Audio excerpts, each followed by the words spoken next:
تو اس میں اس مصرے کے تحت سب لوگ ایک ایک غزل لکھ کے لاتے تھے جو کہ مشاعرے میں پڑھی جاتی تھی۔ جدید جو مشاعرے شروع ہوئے اس میں عنوان دیا جاتا تھا کہ اس عنوان کے تحت شاعر جو ہیں وہ نظم لکھ کے لائیں جو کہ اس مشاعرے میں پڑھی جائے گی۔ تو جو مشاعرے ہوئے ان میں آزاد اور حالی دونوں نے ہی ان میں شرکت کی اور کوشش کی نظمیں پڑھنے کی۔ تو یہ جو نظموں کے نام لکھے ہوئے ہیں یعنی یہ اسی زمانے میں انہیں جدید مشاعروں کے لیے لکھی گئیں۔ آزاد جو ہیں یعنی مولانا محمد حسین آزاد جو ہیں بے مثل یعنی بے نظیر جو ہے نثار ہیں، یعنی نثر نگار ہیں، لکھنے والے ہیں، مگر شعر کے کوچے میں ان کا قدم نہیں اٹھتے کا مطلب ہے کہ وہ اچھے شاعر نہیں ہیں، یعنی شاعروں کی گلی میں وہ نہیں چل سکتے۔ لیکن مولانا کی انصاف پسندی ملاحظہ کیجئے کہ انہوں نے صاف صاف الفاظ میں یہ جو نئی تحریک تھی جدید رنگ کے مشاعرے کی اس کا صحرا یعنی اس کا بانی جو ہے آزاد سے مراد مولانا محمد حسین آزاد کو قرار دیا ہے۔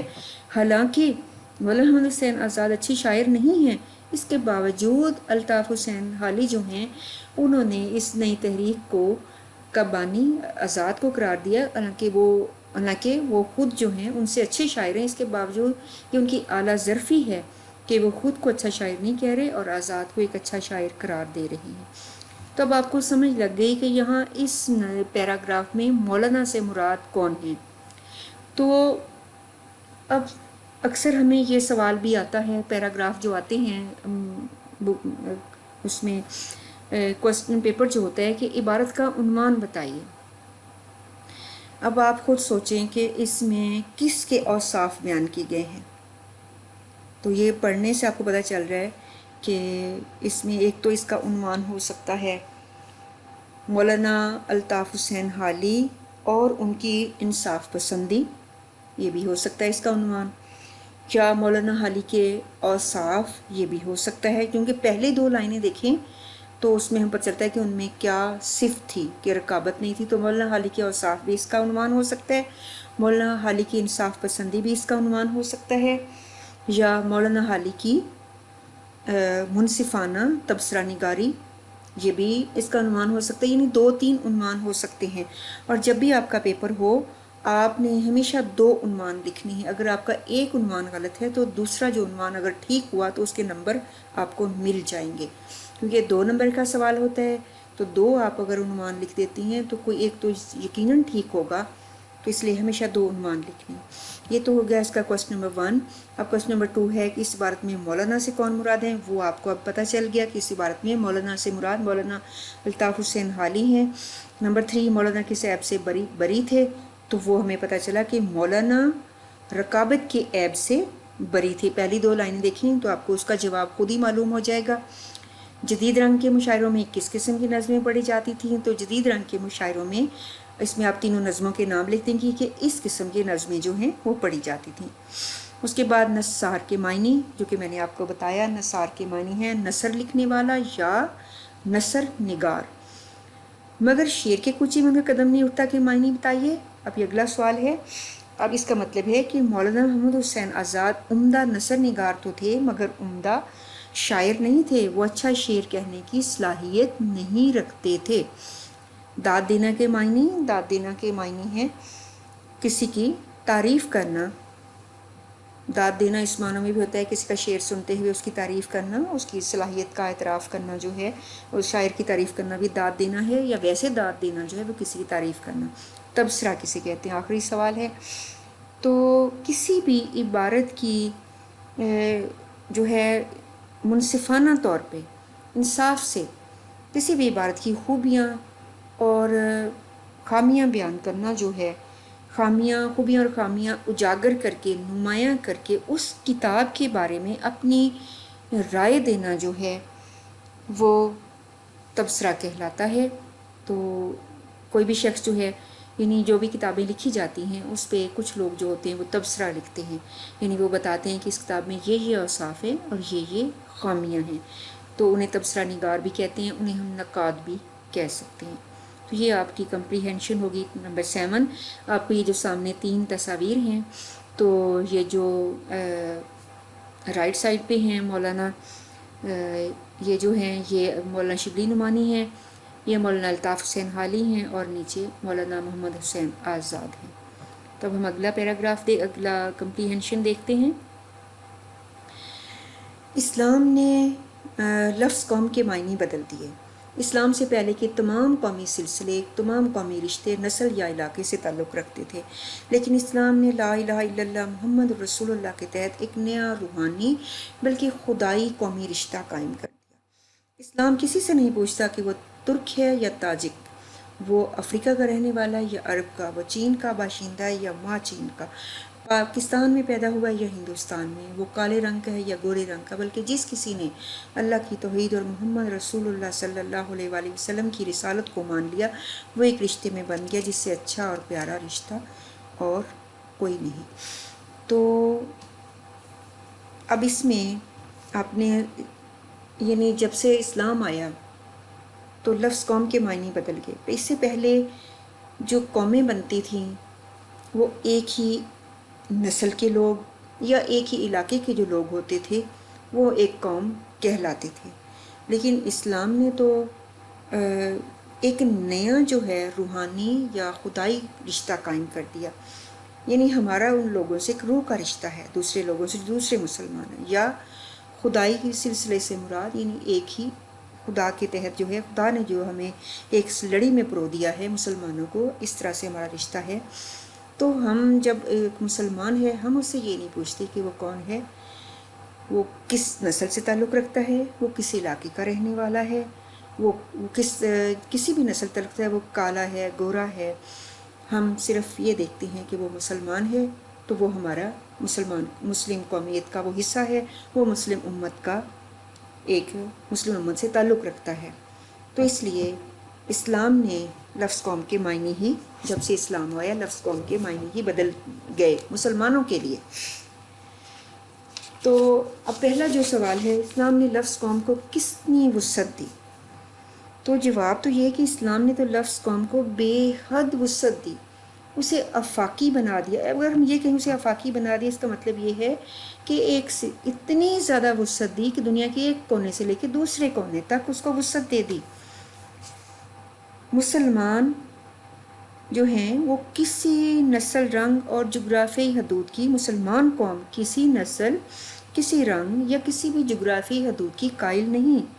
بس ہمارے ہاں تو یہ ہے کہ جس نے توحید اور رسالت کا اقرار کر لیا وہ مسلم قوم میں، وہ مسلمان قوم میں شامل ہو گیا، یعنی لفظ قوم کو اسلام نے بے پناہ وسعت دی ہے۔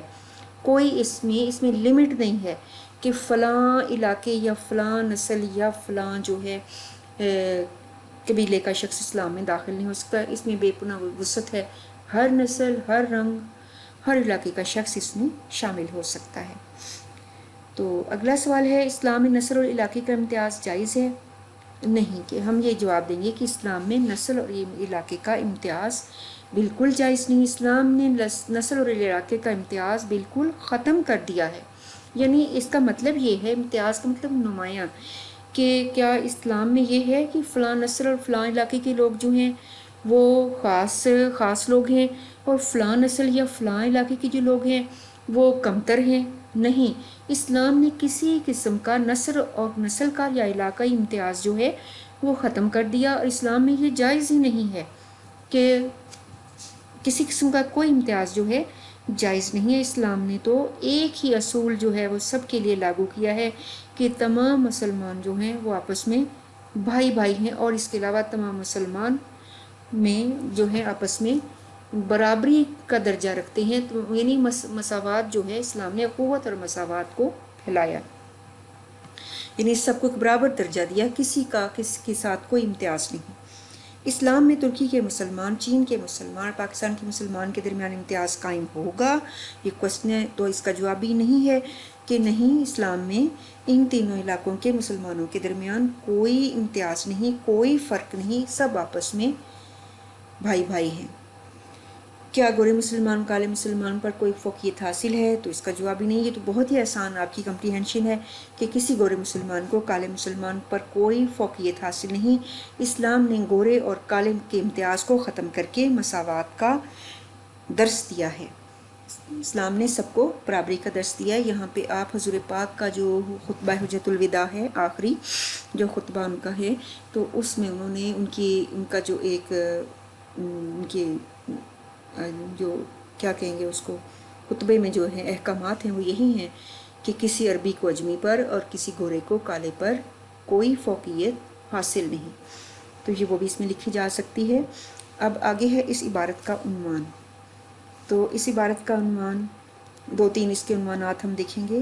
اسلام کا تصور قومیت، اسلام میں نظریہ قومیت، دونوں ہو سکتے ہیں، تصور قومیت، نظریہ قومیت اسلام میں، یا اسلام کا فلسفہ مساوات، اسلام کا فلسفہ مساوات، اسلام کا تصور قومیت، اسلام کا نظریہ قومیت۔ یہ تین عنوانات جو ہیں میں آپ کو بتا رہی، تو ان میں سے آپ دو بھی یاد کر لیں، تینوں بھی یاد کر لیں تو دو یاد رہ جائیں گے، تو دو لکھیں تو زیادہ بہتر ہے۔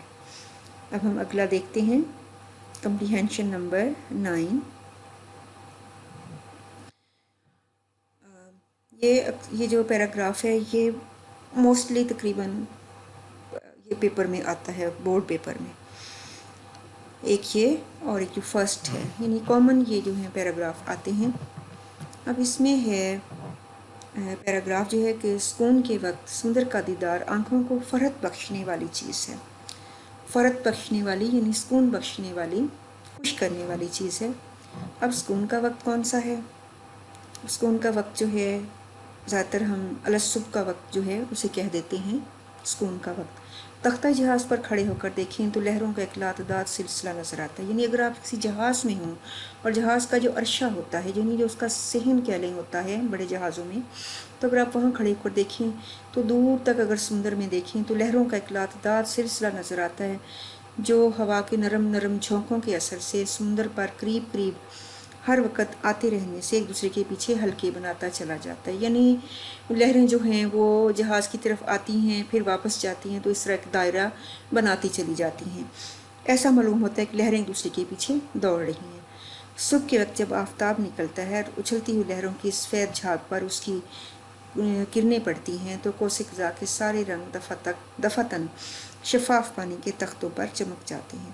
یعنی اس وقت جب سورج نکلتا ہے تو لہریں چونکہ موجیں لہریں جو ہیں وہ ابھر رہی ہوتی ہیں سمندر میں، تو وہ لہریں جو ہیں سفید رنگ کے جھاگ محسوس ہوتی ہیں دور سے، تو ان پر جب سورج کی کرنیں پڑتی ہیں تو ان کرنوں پہ جب سورج کی کرنیں پڑتی ہیں تو وہ دھنک جو ہے کوس قزح کے 7 رنگ جو ہیں وہ پانی پہ ہمیں پانی جو ہے یوں ہی جو پانی کے تختے سمجھ لیں، جو ہے پانی اس طرح سے جو پھیلا ہوا پانی ہے وہ پانی کے تختے جو محسوس ہوتے ہیں ہمیں، تو ان پہ یہ سارے رنگ جو ہیں اس شفاف پانی پر یہ سارے رنگ نمودار ہو جاتے ہیں۔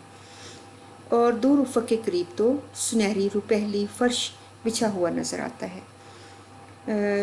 اگر ہم دور دیکھیں سمندر میں، اگر ہم جہاز پہ کھڑے ہیں تو سنہری چمکدار جو ہے ہمیں فرش بچھا ہوا نظر آتا ہے، کیونکہ اگر سورج نکل رہا ہو تو اس کی جب کرنیں پانی پہ پڑیں گی تو ہمیں یوں ہی محسوس ہوگا کہ جو فرش ہے دور سے جو سمندر ہے وہ ایک سنہری جو ہے چمکدار فرش بچھا ہوا ہو، جیسے وہ فرش محسوس ہوتا ہے۔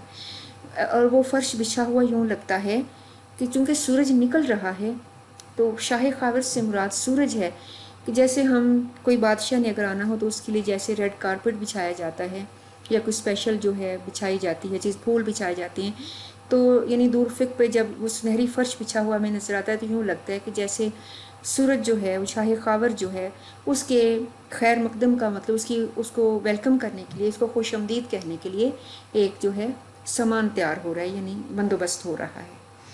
تو یہ آپ کا پیراگراف ہے۔ اب یہ ان سب کے تقریباً جو ہیں تمام کوسچنس کے پہلے 3 کوسچنس کے آنسر سیم بنتے ہیں۔ اب سکون کے وقت سمندر کا نظارہ کیسا ہوتا ہے؟